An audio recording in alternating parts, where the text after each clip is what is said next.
गरीब का मछली के पेट में आशियाना।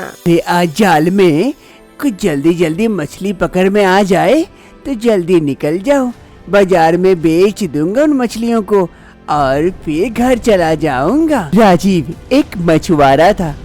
हर रोज गांव के सभी लोग एक नदी में आते हैं मछली पकड़ने के लिए। राजीव भी वहां आता था और हर रोज मछली पकड़कर उन मछलियों को बाजार में बेच देता था और जो भी पैसे आते थे उससे राजीव का घर चलता था। राजीव जल्दी से जाल फेंकता है नदी में और कुछ ही समय में काफी सारी मछलियां उसके जाल में फंस जाती है।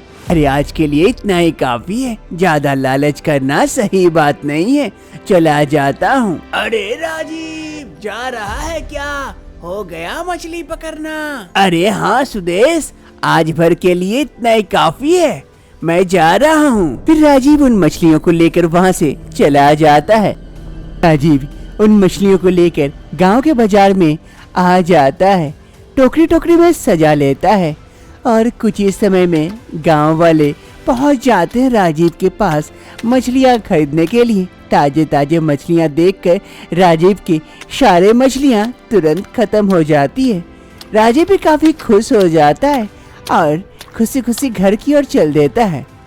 घर के बाहर ममता राजीव की बीवी बैठकर राजीव का इंतजार कर रही थी। तभी राजीव घर लौटता है। राजीव को देखकर ममता काफी खुश हो जाती है। जी आज आगे काफी जल्दी? अरे हाँ, आज जल्दी जल्दी मछली पकड़ में आ गई थी, इसीलिए जल्दी से पकड़कर बाजार में बेचकर सीधा घर चला आया।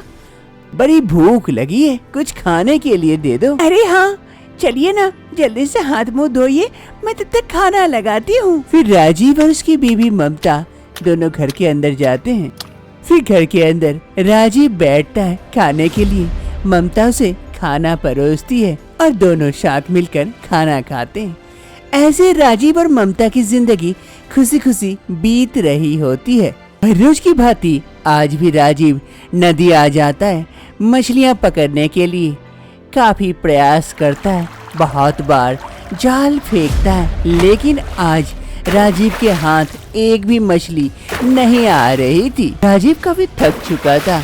अरे राजीव क्या हुआ, आज एक भी मछली हाथ नहीं लगी क्या?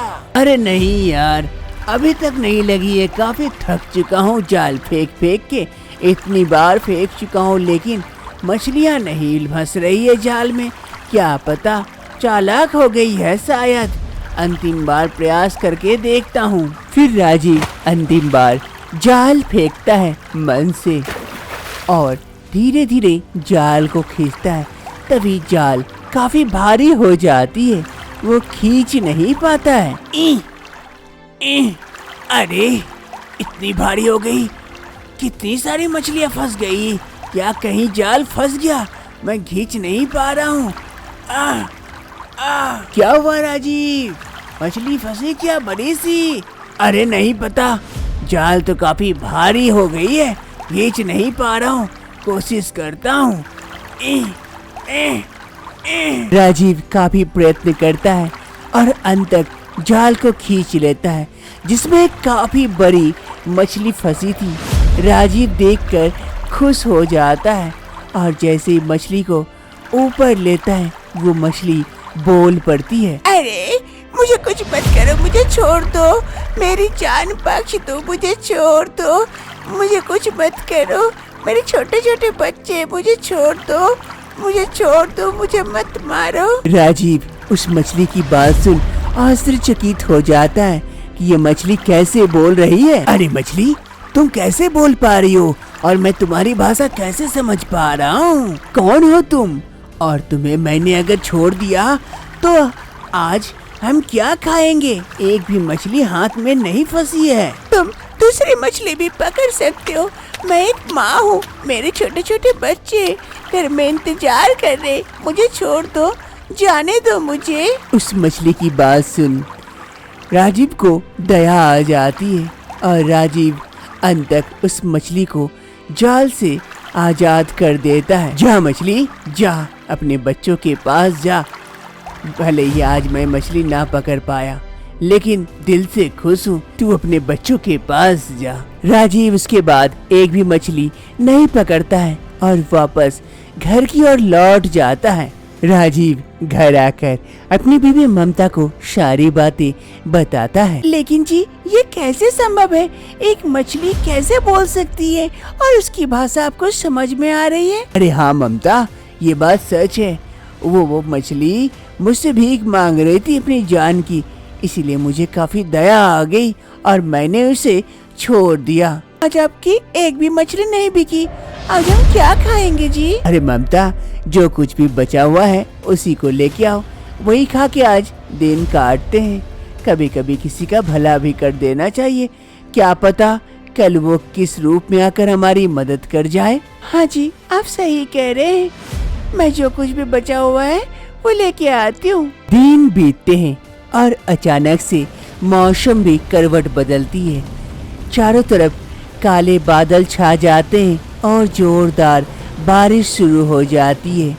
बारिश कई दिनों तक लगातार होते जाती है, जिस कारण नदी में पानी भर जाती है। धीरे धीरे पानी का स्तर इतना बढ़ जाता है कि गांव में बाढ़ तक की नौबत आ जाती है। गांव में पानी घुसने लगते हैं। गांव तो पानी से डूब जाता है। इधर राजीव के घर में भी पूरा पानी पानी हो जाता है। राजीव और उसकी बीवी दोनों पलंग के ऊपर चढ़कर खड़े थे। ए जी, अब क्या होगा? सारा गांव पानी से डूब गया। हमारे घर भी देखिए आधा पानी से डूब गया। कुछ ही देर में पूरा डूब जाएगा। हम लोग भी इस पानी में डूबकर मर जाएंगे। कैसे बचेंगे, क्या करेंगे जी, बताइए ना। हाँ ममता, वो तो मुझे भी समझ नहीं आ रहा है कि क्या किया जाए।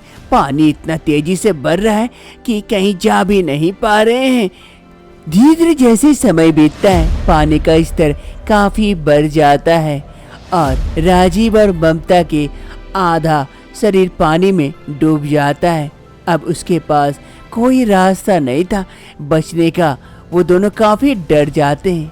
तभी अचानक से एक चमत्कार होता है। वो बड़ी सी मछली राजीव के घर के अंदर आ पहुंचती है। जी देखिए, ये क्या है? मगरमच्छ ने क्या आ गया? अरे डरो मत, मैं वही मछली हूँ जिसकी मदद तुमने की थी उस दिन जान बचाकर। इसीलिए मैं आई हूँ तुम लोगों की जान बचाने के लिए। क्या जान बचाने के लिए? तुम मछली और कैसे बोल रही हो? तुम्हारी भाषा हम कैसे समझ पा रहे? कौन हो तुम? मैं एक जादुई मछली हूँ। मेरी भाषा सबको समझ आती है। एक काम करो, जल्दी से मेरे मुंह के अंदर आ जाओ और मैं तुम्हें बचा लूंगी, वरना इस बार के पानी में डूब के मर जाओगे। नहीं, मैं पागल तो नहीं हूँ कि हम तुम्हारे मुंह के अंदर आए और तुम हमें चबा के खा जाओ और ऐसे ही मर जाए। नहीं, बाहर के पानी में डूब के मरेंगे सोचा, लेकिन तुम्हारे मुंह के अंदर नहीं जाएंगे। डरो मत, मैं तुम लोगों का कोई बुरा नहीं करूँगा। तुम लोग एकदम सुरक्षित होगे। आ जाओ, अब ज्यादा समय नहीं है। अरे ममता, इस मछली की बात मान लेते हैं, क्योंकि हमारे पास और सच में ज्यादा समय नहीं है। पानी पूरे घर में छा जाएगा, फिर हम डूब के मरेंगे। अब इस पर विश्वास करके ही देखते हैं। मुझे लगता है कि ये हमें धोखा नहीं देगी। अंत तक ममता राजीव की बात मान लेती है और दोनों उस मछली के नजदीक जाते हैं। वो मछली मुंह खोलती है और दोनों उसके मुंह के अंदर प्रवेश कर जाते हैं और मछली जल्दी से वहां से निकल जाती है। फिर वो मछली इस गांव से निकलकर नदी के रास्ते धीरे धीरे आगे बढ़ते जाती है। चारों तरफ पानी ही पानी था, क्योंकि पूरे गांव में बाढ़ आ चुकी थी और चलते चलते एक जगह पर आकर रुकती है। आ जाओ तुम लोग दोनों, मेरे मुंह से बाहर आ जाओ, सुरक्षित जगह पहुंच गए हैं। फिर राजीव और ममता दोनों उस मछली के मुंह से बाहर आ जाते हैं। आकर देखते हैं ये एक पहाड़ी जगह है, जहाँ पर बाढ़ के पानी का कोई असर नहीं हो रहा है। पानी नीचे स्तर पर ही है। जगह भी काफी खूबसूरत थी, दोनों को काफी पसंद आता है। माफ करना मछली, मैंने तुम्हें क्या क्या नहीं सोचा और तुम्ही ने हमारी जान बचाई। ठीक है, अब तुम लोग यही रहना जब तक बाहर का पानी कम नहीं हो जाए। मैं चलती हूँ। ये कहते हुए वो मछली वहाँ से चली जाती है। राजीव और ममता की जान बच जाती है। दोनों एक सुरक्षित स्थान पर थे। अब जब तक बाहर का पानी कम नहीं हो जाता है गांव से, तब तक ये दोनों यहीं पर अपना दिन बिताते हैं।